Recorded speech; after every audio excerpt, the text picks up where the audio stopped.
এটা আপনার দিকেও আসবে ইনশাআল্লাহ, দেখে নিন।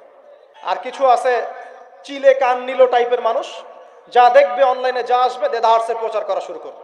আর সবচেয়ে কষ্ট পেয়েছি আমি এখানে যে কিছু আলেম ওলামাও এর পক্ষে সাফাই গাওয়া শুরু করেছে। এর পিছনে কি উদ্দেশ্য? উদ্দেশ্য হচ্ছে এক নাম্বার ওয়াজ মাহফিলকে বিতর্কিত করা, নাম্বার ওয়ান। এক নাম্বার উদ্দেশ্য ওয়াজ মাহফিলের যে চলমান সিলসিলা বাংলার মাটিতে চলছে, এই চলমান সিলসিলাকে বিতর্কিত করা একটা প্রধান উদ্দেশ্য, এক নাম্বার। দুই নাম্বার, ওয়াজ মাহফিলে যেসব বক্তাদের মাহফিলে বেশি মানুষ আসে, এই বক্তাদেরকে জাতির সামনে এই বিতর্কিত করে উপস্থাপন করা, দুই নাম্বার। তিন নাম্বার, আপনি যদি একজন বক্তা বা আলেমকে বিতর্কিত করতে চান, দুইটা ইস্যু লাগবে আপনার। এক, নারী কেলেঙ্কারি, দুই, অর্থের কেলেঙ্কারি। মারও খেলাম আমরা, জুলুমের শিকার হলাম আমরা, আর উল্টা আমাদেরকে টাকার মতো ছোট্ট একটা বিষয়কে কেন্দ্র করে আমাদেরকে জাতির সামনে অপমানিত করা হচ্ছে। কত টাকা নেবেন? টাকার জন্য যদি আমরা মাহফিল করতাম, আজকে 10তলা বাড়ি থাকতো। একদিনে চাইলে আমি 10টা মাহফিল করতে পারতাম। টাকার জন্য যদি আমরা কাজ করতাম, দিনের কাজ, তাহলে আমার নামে শত শত বিঘা জমি থাকতো। আমি আল্লাহর বান্দা, আল্লাহর জমিনে বেঁচে আছি কারাগারের জীবনে।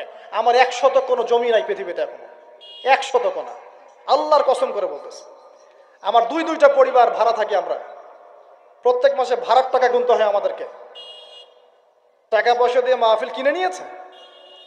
এই যে মাহফিল করতে এখানে এসেছি, কমিটিকে জিজ্ঞাসা করে দেখেন আমরা কোনো চাপ দিয়েছি কিনা। আমরা কেন বলবো যে আমাদেরকে 20 দিতে হবে, 30 দিতে হবে? কমিটি আমাদেরকে বলে ভাই কত হলে আপনি আসতে পারবেন, আপনার যাতায়াত খরচ কত হলে আপনি আসতে পারবেন, তারাই তো আমাদেরকে বলে। আমরা কেন বলতে যাব?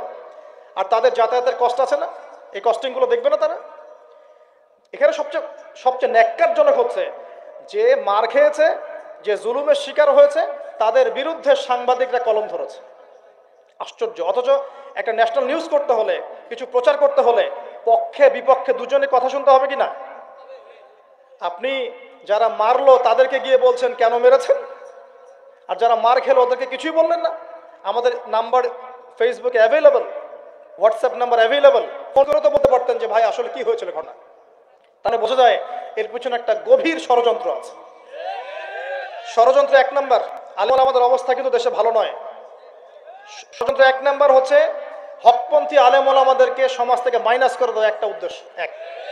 দুই নাম্বার, ওয়াজ মাহফিলকে বিতর্কিত করার একটা উদ্দেশ্য। তিন নাম্বার, যেসব বক্তাদের ওয়াজ মাহফিলে বেশি মানুষ আসছে, জনগণ শুনছে, আমল করছে, ইসলামের একটা ফ্লো সৃষ্টি হচ্ছে, এই মানুষদেরকে সমাজে বিতর্কিত করে দেওয়া। এবং এই কাজগুলোর মধ্য দিয়ে কারা তাদের এজেন্ডা বাস্তবায়ন করছে আপনারা খুব ভালো করে খেয়াল করে নেবেন। আর কিছু আছে চিলে কান নিল টাইপের মানুষ, যা দেখবে অনলাইনে যা আসবে দেদারসে প্রচার করা শুরু করবে। তুমি যে ফেসবুকে ইউটিউবিং করছো, ফেসবুকিং করছো, কখনো কি আমাদেরকে জিজ্ঞেস করেছিলা ভাই কি হয়েছে আপনাদের সাথে? তুমি এক পক্ষের কথা শুনে গালিগালাজ করছো, চরিত্র নিয়ে কথা বলছো, টাকার কেলেঙ্কারি দিচ্ছ। তোমাদের জন্য দুইটা নসিহত করে শেষ করবো, জাস্ট দুইটা। এক, নবী সাল্লাল্লাহু আলাইহি ওয়াসাল্লাম বলেছেন কাফা বিল মারই কাযিবান ওয়া হুয়া ইয়াকুলু কুল্লামা সামিআ। কোন ব্যক্তির মিথ্যাবাদী হওয়ার জন্য এতটুকুই যথেষ্ট যে সে যা শুনবে যাচাই বাছাই না করেই তা প্রচার করা শুরু করবে। এক। দুই নাম্বার, রাসূল সাল্লাল্লাহু আলাইহি ওয়াসাল্লামকে আল্লাহ পাক বলেছেন ইয়া আইয়ুহাল্লাযীনা আমানু, হে মুমিনগণ আপনারা খুব ভালো করে শোনেন, ইন জাআকুম ফাসিকুম বিনাবাইন ফাতাবায়ানু। কোন ফাসিক, পাপাচারী কোন ফাসিক যদি কোনো সংবাদ নিয়ে আসে, সেটা বিশ্বাস করার আগে অবশ্যই যাচাই বাছাই করে নিও, না হলে আন তুসিবু কওমান বিজাহালা ওয়া তুসবিহু আলা মা ফাআলতুম নাদিমিন। না হলে তোমরা অজ্ঞতাবশত এমন পদক্ষেপ নিয়ে ফেলবে যার ফলশ্রুতিতে তোমাদেরকে অনুতপ্ত হতে হবে। আর সবচেয়ে কষ্ট পেয়েছি আমি এখানে যে কিছু আলেম ওলামাও এর পক্ষে সাফাই গাওয়া শুরু করেছে। আমি এই জায়গায় কষ্ট পেয়েছি। শোনেন, আজকে মজা নিচ্ছেন, ট্রল করছেন, করেন, এটা আপনার দিকেও আসবে ইনশাআল্লাহ, দেখে নিন। কারণ এটা শুধু আমাকে উদ্দেশ্য করা নয়, এর উদ্দেশ্য হচ্ছে পুরো ওয়াজ মাহফিল এবং আলেম ওলামা এবং পুরো কমিউনিটিকে বিতর্কিত করা। আপনার উচিত ছিল নিজের ভাইয়ের পাশে এসে দাঁড়ানো, আপনি উল্টা মজা নিয়েছেন। এগুলো আল্লাহর আরশ পর্যন্ত পৌঁছে গেছে ইনশাআল্লাহ। আল্লাহ পাক অচিরেই এর ফলাফল নাজিল করবে ইনশাআল্লাহ।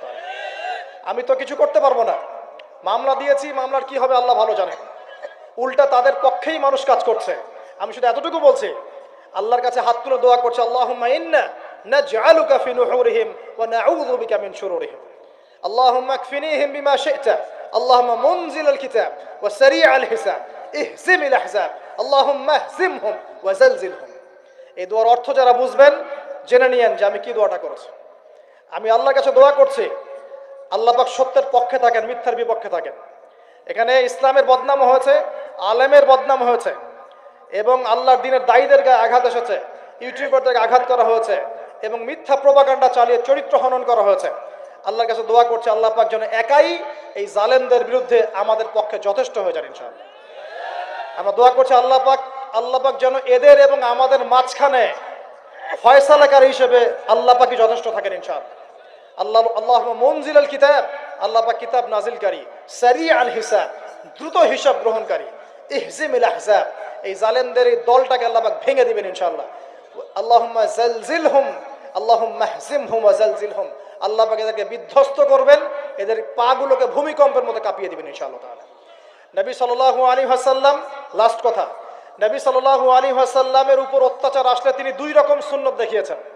এক, তিনি মাফ করে দিয়েছেন, যদি ওরা ক্ষমা চাইতো আমি মাফ করে দিতাম, যদি ক্ষমা চাইতো আল্লাহর কসম মাফ করে দিতাম। ক্ষমা না আছে, উল্টা তারা মিথ্যা প্রোপাগান্ডা চালিয়েছে, এর কোনো মাফ নাই ইনশাআল্লাহ। আল্লাহ রসুল আরেকটা সুন্নাত, তিনি বদদোয়া করেছেন, হাত তুলে তুলে বদদোয়া করেছেন, আল্লাহ অমুককে দেখে নিও, তমুককে দেখে নিও, তমুককে দেখে নিও। আজকে আমি মাজলুম, আমরা মাজলুম, শুধু সেই বদদোয়া আল্লাহর কাছে করছে। অচিরেই দেখে নেবেন তাদের কি পরিণত হয় ইনশাআল্লাহ। আমরা কিচ্ছু করবো না, কিচ্ছু বলবো না, আল্লাহর পক্ষ থেকে কি ফয়সালা হয় খালি দেখে নিন ইনশাআল্লাহ। কারণ আল্লাহর দ্বীনের শত্রুতা করে, দ্বীনের দায়ীদের সাথে, আলেমদের সাথে শত্রুতা করে কোন জালেম, কোন ফেরাউন, নমরুদ এই দুনিয়াতে টিকতে পারে নাই, আগামীতেও পারবে না ইনশাআল্লাহ তাআলা। আর কিছু বলার মতো মন মানসিকতা আমার নাই। আপনাদের জন্য দোয়া করবো এবং অনুরোধ করবো যে আল্লাহর ওয়াস্তে এই বিভ্রান্তির যুগে এক পেশে মনোভাব রাখবেন না, সত্য মিথ্যা যাচাই করবেন, তারপরে আপনি বিশ্বাস করবেন ইনশাআল্লাহ তাআলা। আর বিশ্বাস করবেন আল্লাহর পথে দায়ী, আলেম, মুহাদ্দিস, মুফতিরা